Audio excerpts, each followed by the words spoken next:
The digital clock on the galley wall flickered, the red numbers bleeding into the dim cabin light.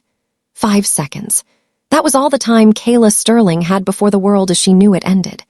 Behind the heavy polyester curtain of the crew rest area, the most dangerous man in Asia was breathing in the dark. In front of her, the SEAL of the FBI was moving toward her like an incoming tide, backed by the heavy, rhythmic thud of tactical boots. Her hand hovered near the curtain's edge, her fingers twitching. She could feel the sweat slicking her palms, making the fabric feel like lead. One pull, one single movement to expose the man in the neon vest, and she could go back to her life, the invisible, safe, quiet life of a woman who never caused trouble. But as she looked into the eyes of the lead agent, she didn't see justice. She saw a predator's hunger. She saw the same cold, calculated malice she had spent a lifetime running from. The agent reached the curtain, his hand moving toward his hip.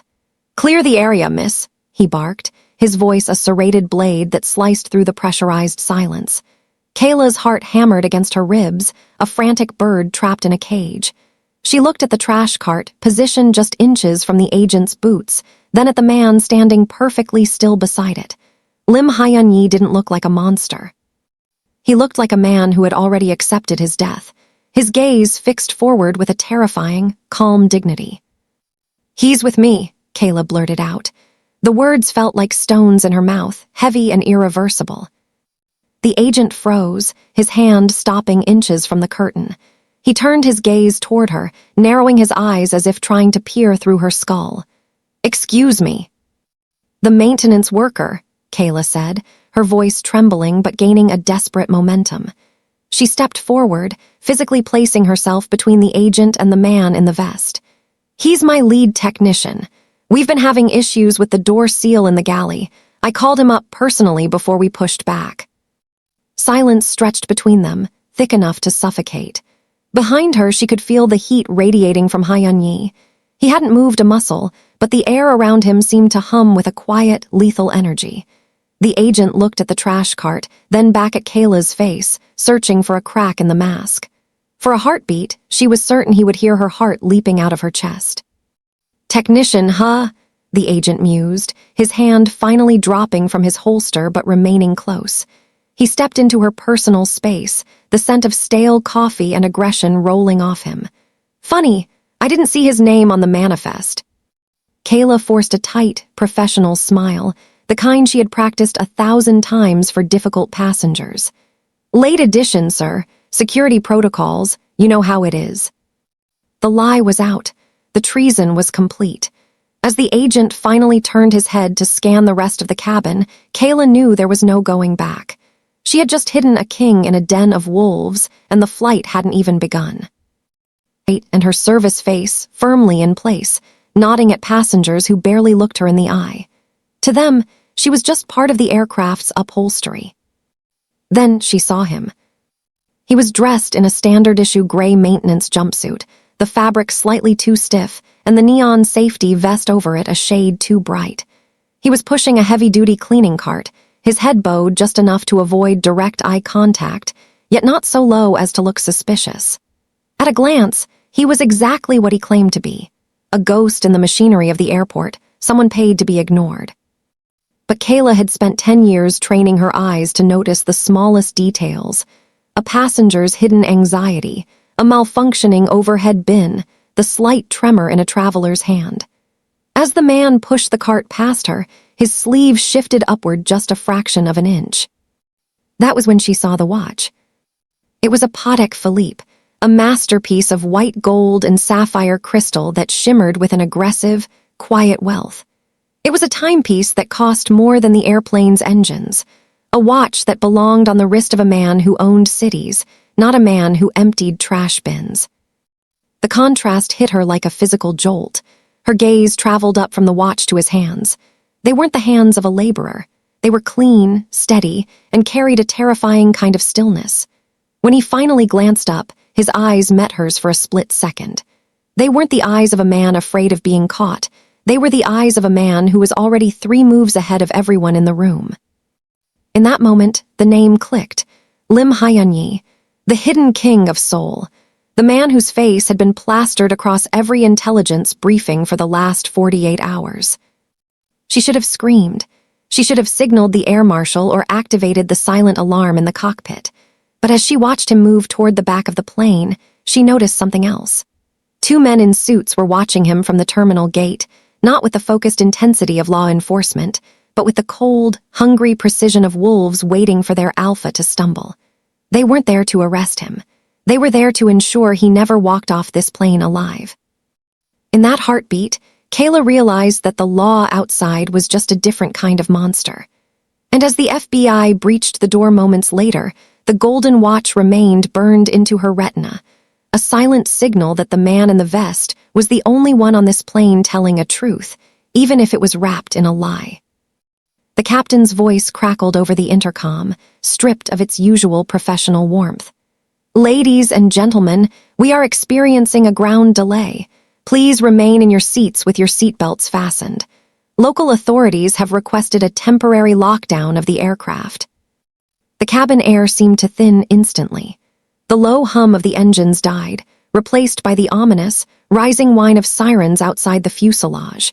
Through the small oval windows, flashes of red and blue light sliced through the cabin, illuminating the panicked faces of passengers. Kayla felt the vibration of the jet bridge reconnecting, a heavy, final thud that felt like a prison door locking into place. "This is it," she whispered, her voice barely audible over the rising murmur of the crowd. She turned to Lim Hyun-Jae. He was still holding the handle of the trash cart, his knuckles white but his expression as unreadable as stone.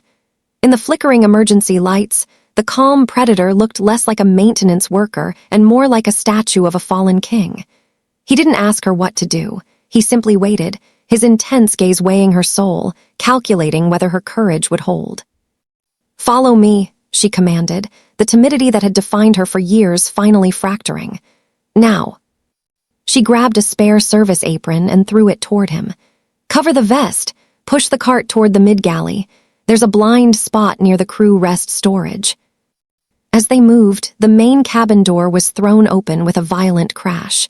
A wave of cold tarmac air rushed in, followed by a phalanx of agents in dark tactical gear.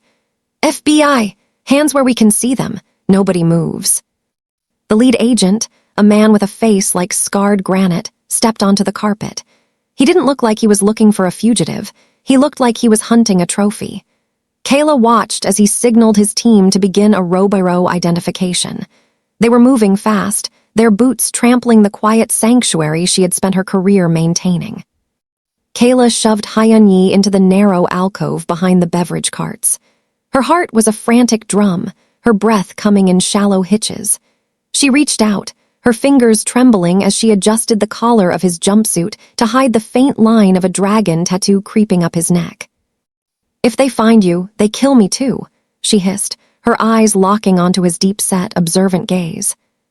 For the first time, the corner of Hyun-Jae's mouth twitched, a ghost of a confident, dangerous smile. "Then we make sure they don't find me, Kayla Sterling." She stepped out of the alcove just as the lead agent's shadow fell across the galley floor. She grabbed a stack of plastic cups, her hands shaking so violently they rattled against the tray. She was no longer just a flight attendant. She was the only thing standing between the most dangerous man in the world and the wolves at the door. The lead agent's eyes narrowed, his gaze darting from Kayla's face to the man in the maintenance uniform. The air in the galley was thick enough to choke on, vibrating with the low, ominous hum of the airplane's auxiliary power. "A door seal issue," the agent repeated, his voice dripping with suspicion. "Show me." Kayla's heart did a slow, painful roll in her chest. She didn't look at Hyun-Jae, but she could feel his predatory stillness, the way he was coiled like a spring beneath the loose fabric of the jumpsuit. She reached out and tapped the heavy handle of the mid-cabin emergency exit. "It's been whistling since we taxied.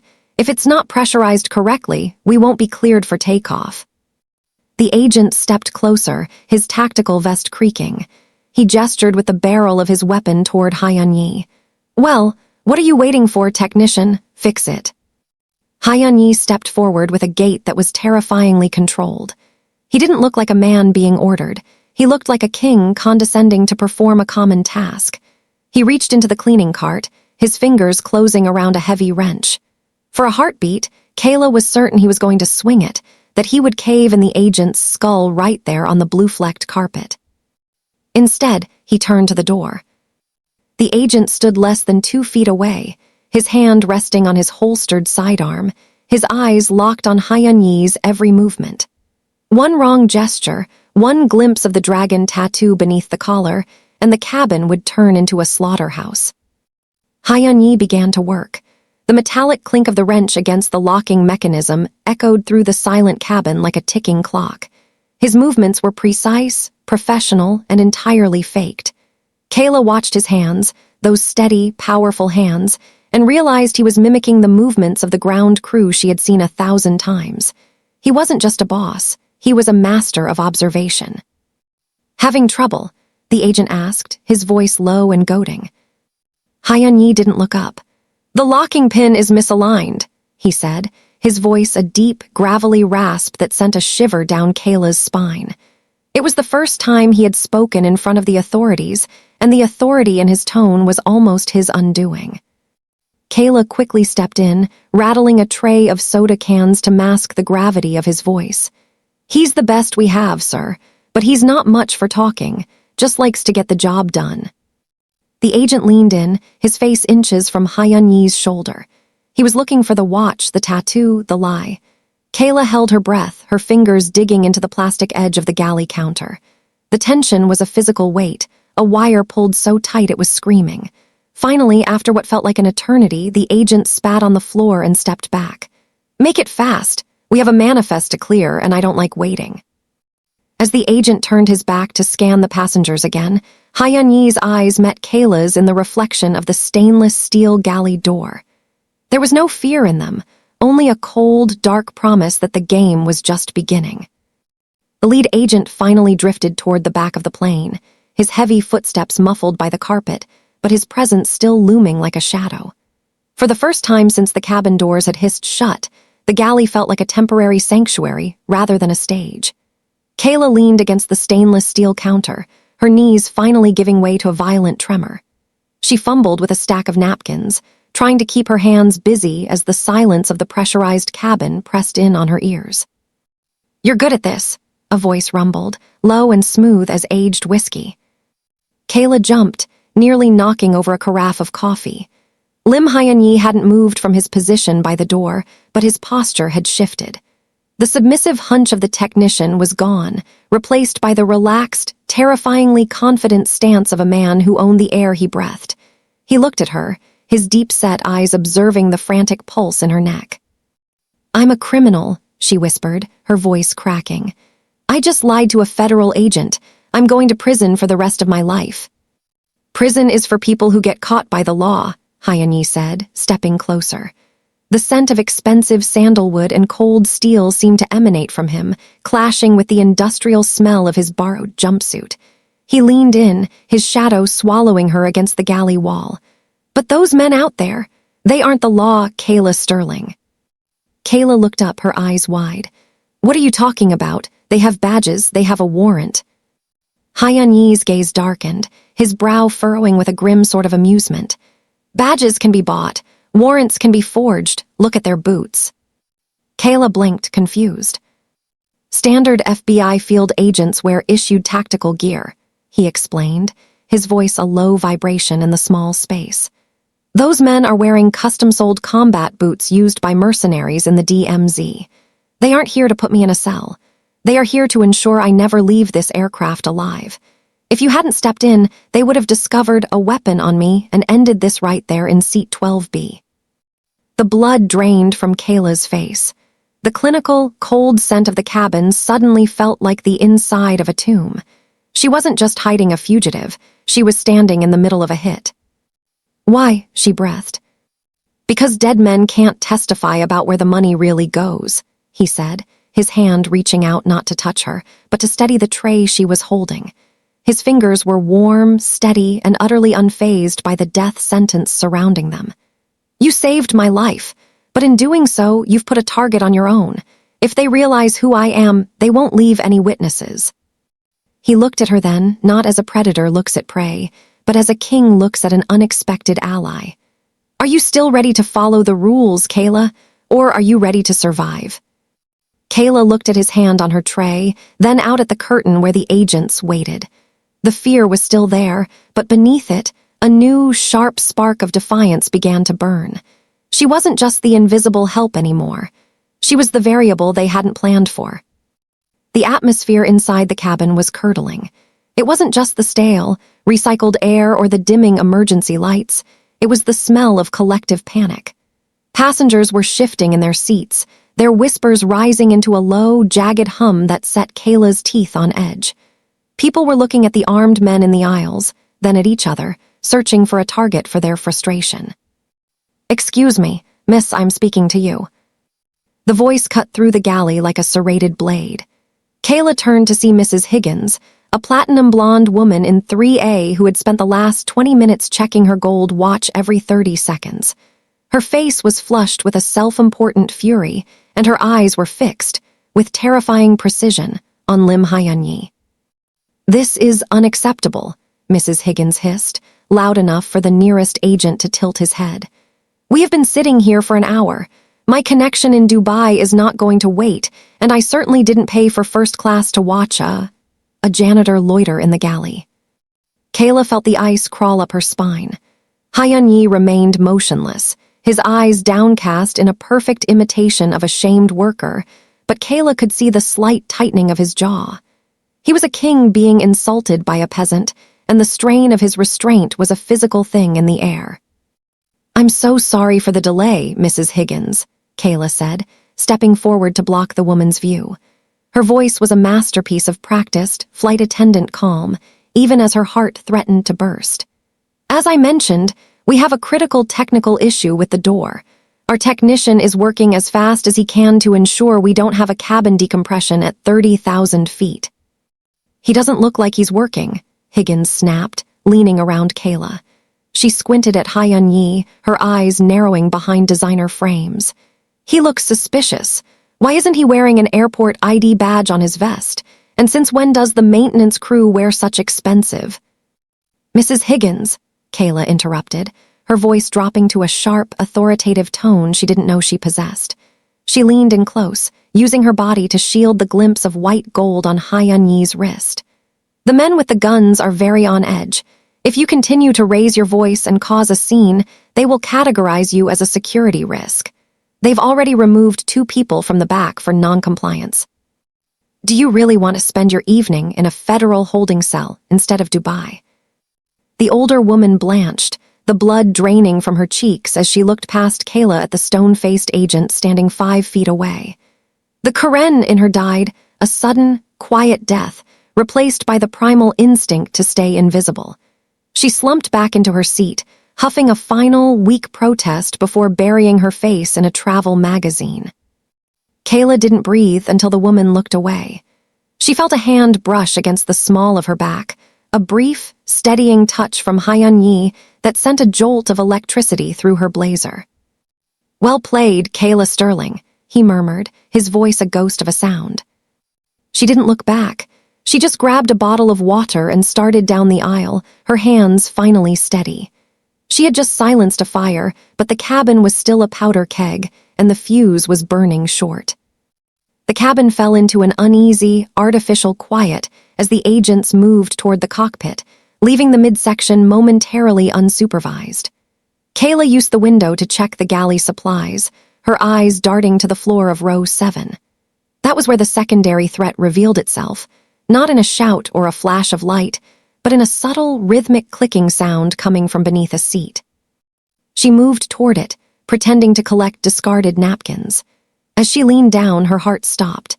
Taped to the underside of the seat frame was a compact, high-velocity ceramic handgun, a weapon designed to pass through airport scanners undetected. It wasn't pointed at the door. It was positioned for a quick draw by the passenger in 7C, a man who had remained perfectly silent throughout the entire lockdown. Kayla looked up, catching the passenger's reflection in the polished plastic of the overhead bin. He wasn't looking at the FBI. He was staring directly at the back of Lim Hyun-Jae's head with a cold, predatory focus. He wasn't a victim. He was a sleeper agent, a backup plan in case the FBI failed to finish the job. The realization hit her like a physical blow. The danger wasn't just outside the plane. The rot was inside the cabin, sitting among the innocent. If she moved to alert the agents, the man in 7C would pull the trigger. If she did nothing, Hyun-Yi would be dead before they reached the runway. She stood up, her legs feeling like lead, and retreated to the galley where Hyun-Yi was still pretending to check the door seal. She didn't speak. Instead, she grabbed a metal serving tray and began to polish it, angling the reflective surface so he could see row 7 behind him. Hyun-Yi's eyes tracked the reflection.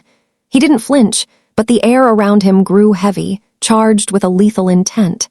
His gaze shifted to Kayla, and for the first time she saw a flicker of something other than calculation in his eyes. It was respect. He realized that she hadn't just hidden him, she was actively hunting for him. 7 Charlie, she breathed, her back to the cabin as she leaned over the coffee station. Under the seat, ceramic. I see him, Hyun-Yi murmured, his voice a low, terrifying rumble. He didn't reach for a weapon. He simply adjusted his stance, his weight shifting to the balls of his feet. He looked like a man preparing to leap across a chasm. When the lights go out, Kayla, you stay behind the cart. Do not move until I tell you. The lights, she whispered, her hands gripping the edge of the counter. They're coming for the kill now, he said, his eyes locking onto the lead agent returning from the cockpit. The theater is over. The clinical, cold scent of the cabin was suddenly replaced by the sharp, metallic tang of ozone. In that moment, the invisible flight attendant and the hidden king were the only 2 people on the plane who knew the massacre was about to begin. The roar of the engines didn't start with a gradual climb. It began with a violent, jarring surge of power that threw the cabin into chaos. The aircraft groaned as it lurched forward, skipping the standard taxi procedures and hurtling down the tarmac with a desperate, reckless speed. Screams erupted from the passengers as they were slammed back into their seats, but Kayla didn't have time to be afraid. She was thrown against the galley counter, the metal edge bruising her ribs, before a strong, steady hand caught her by the waist. The cockpit, Hyun-Yi rasped, his voice cutting through the mechanical thunder. The technician persona was gone. He was now a man of pure, lethal action. The pilot isn't the one flying this plane. They moved with a synchronized urgency that defied the gravity pulling at their limbs. While the FBI agents struggled to find their footing in the aisles, Kayla used her crew access code to bypass the security lock on the cockpit door. As it hissed open, the scene inside was a nightmare of flickering red lights and hollow silence. The captain was slumped over the controls, unconscious, and the co-pilot's seat was empty. The plane was being flown by a remote override, banking sharply toward a destination that wasn't on any flight plan. Sit, Hyun-Yi commanded, gesturing to the co-pilot's chair. I'm a flight attendant, not a pilot, Kayla cried, her voice rising in panic as the horizon tilted dangerously out the window. You are the eyes, Kayla. I am the hands, he said, his fingers dancing over the flight management system with a familiarity that shocked her. He didn't look at the dials, he felt the machine. I can override the remote link, but I need you to toggle the hydraulic bypass on the overhead panel. If we don't break the signal, they'll fly us into the ground before we clear the coast. Kayla looked at the dizzying array of switches, her mind screaming to run, to hide, to let go. But then she looked at Hyun-Yi. His face was a mask of absolute focus, his jaw set in a line of iron. He was trusting her, the invisible girl, with the lives of 300 people. Tell me which one, she said, her voice suddenly dropping into a low, steady calm. 3rd row, 4th from the left, now. She reached up, her fingers finding the cold metal toggle. With a sharp snap, she flipped the switch just as the plane began a terrifying nosedive. For a second, they were weightless, the stomach-churning sensation of falling threatening to black her out. Then, the controls bucked under Hyun-Yi's hands. The engines screamed in protest, and the nose of the jet pulled up, leveling out into the dark, starlit sky. They were at 30,000 feet, suspended between heaven and hell. Hyun-Yi exhaled, his shoulders finally relaxing as he gripped the yoke. He turned to her, the dim light of the instrument panel casting sharp shadows across his face. "You're not just a witness anymore, Kayla," he murmured, his gaze intense and unyielding. "You're my co-pilot." Kayla looked at her trembling hands, then out at the endless clouds. The rules were gone. The safety of the ground was a memory.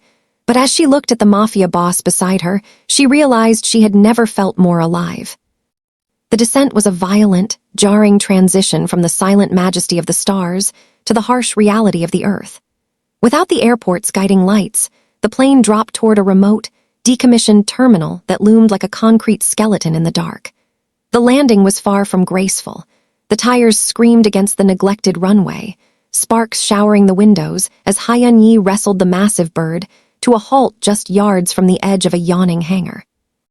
"The stairs," Hyun-Jae commanded, his voice tight with the residual adrenaline of the flight. "The emergency slide is too loud. Use the L1 door manual override." Kayla's hands moved with a mechanical precision she didn't know she possessed.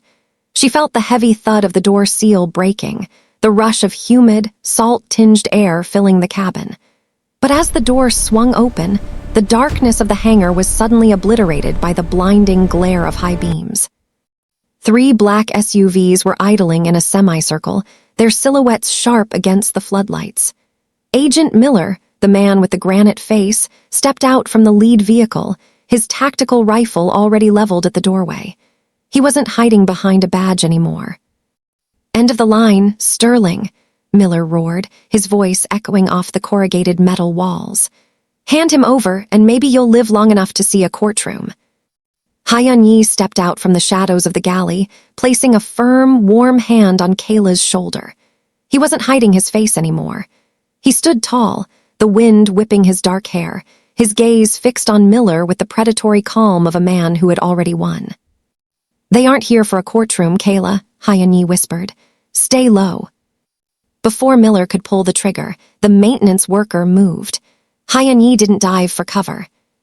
He used the momentum of the aircraft's height to launch a flashbang canister he had scavenged from the cockpit's emergency kit. The world turned into a white-hot scream. In the chaos, the secondary threat, the sleeper agent from 7C, rushed the door from behind. Kayla didn't freeze. She grabbed a heavy CO2 fire extinguisher from its bracket and swung with everything she had, the metal canister connecting with a sickening thud against the traitor's ribs. Gunfire erupted, the rhythmic bark of Miller's rifle chewing through the airplane's aluminum skin. Hyun-Jae was a blur of lethal motion, moving through the blinding light and thick smoke like a ghost. He didn't just fight, he dismantled. Each movement was a calculated strike, a symphony of violence that left Miller's team reeling. When the smoke finally cleared, the hangar was silent save for the ticking of cooling engines. Miller lay disarmed, pinned against a tire by Hyun-Jae's boot.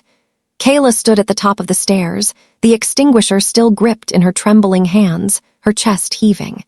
She looked down at the most dangerous man in the world and realized the monster wasn't the man holding the power, it was the men who abused it. Hyun-Jae looked up at her, his sharp cheekbones smudged with soot, his eyes searching hers. The standoff was over, but the transformation had just begun. The sirens of the real authorities began to wail in the distance, a low, mournful sound that signaled the end of the night's lawless theater. In the flickering shadows of the hangar, Lim Hyun-Jae turned away from the broken men on the concrete. He moved back toward the plane's stairs where Kayla stood, his presence still heavy, but the jagged edge of his lethality had smoothed into something quieter, almost somber. He reached out, his thumb brushing a smudge of soot from her cheek. The touch was brief, a ghost of an anchor in the storm of her adrenaline. "The world is going to come looking for a flight attendant who vanished," he said, his voice a low vibration that seemed to resonate in the very marrow of her bones. "And they are going to come looking for a ghost. You cannot be both." "Where will you go?" Kayla whispered, her voice trembling as the reality of the silence began to settle over them. Hyun-Jae didn't answer. He simply looked at her with an intensity that suggested he was memorizing the way the hangar light caught the gold of her wings. "You saved a man who didn't deserve it, Kayla Sterling. Now it's time for you to save yourself." Before she could speak, a black sedan with no plates rolled into the hangar's shadow. Hyun-Jae stepped into the darkness, blending into the night as effortlessly as he had blended into the crew on the plane.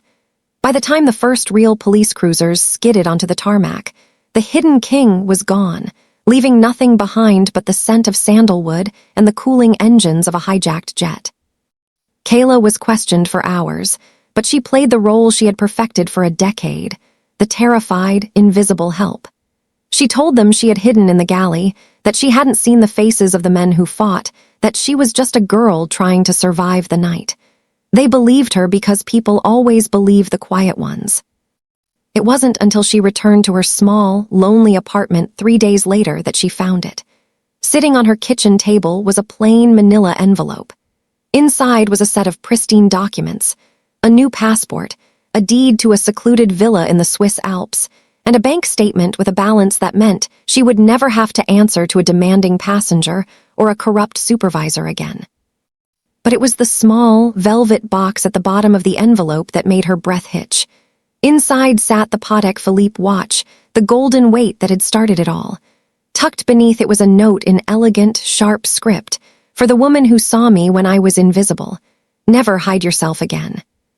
Kayla gripped the watch, the cold metal warming against her palm. She looked in the mirror, seeing not the ghost she had been, but a woman who had flown a fortress through a storm. She wasn't invisible anymore. She was free. The air in the Swiss Alps was crisp and tasted of pine, a far cry from the recycled, pressurized oxygen of the cabins Kayla had called home for a decade. She sat on the terrace of her villa, watching the sunset dip behind the jagged white peaks, painting the snow in hues of violet and gold. She wore a simple cashmere sweater and jeans, her hair loose, her face free of the heavy, professional makeup that had once been her armor. In this village, she wasn't the invisible flight attendant or the witness to a federal scandal. She was simply the woman who lived on the hill, known for her quiet kindness and the steady look in her eyes. She checked the Patek Philippe on her wrist. The golden weight was no longer a symbol of a dangerous secret, but a compass that had led her to her own life. A soft footfall sounded on the gravel path behind her. It wasn't the heavy, aggressive thud of a tactical boot, nor the hurried step of a man in a rush. It was a rhythmic, controlled movement, the step of a man who moved with the mountain, not against it. Kayla didn't turn immediately. She closed her eyes, letting the familiar scent of sandalwood and cold air wash over her. It had been 6 months since the hangar, 6 months since the world had declared Lim Hyun-Jae dead in a mysterious explosion in the East Sea. The hidden king was gone, his empire dismantled, his name scrubbed from the ledgers of the powerful.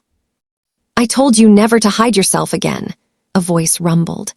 It was warmer now, stripped of the gravelly edge of the predator, but the authority remained, the quiet power of a man who no longer had anything to prove.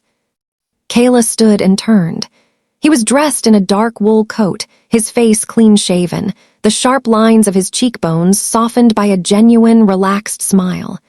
He looked younger, the furrow in his brow replaced by a steady, peaceful light. "I'm not hiding," Kayla said, her voice clear and strong.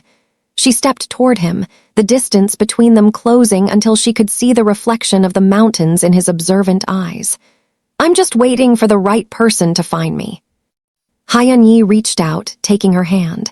His fingers were warm, and for the first time there was no weapon in his reach, no shadow at his back. He looked around at the silent peaks, at the home she had built from the ashes of her old life.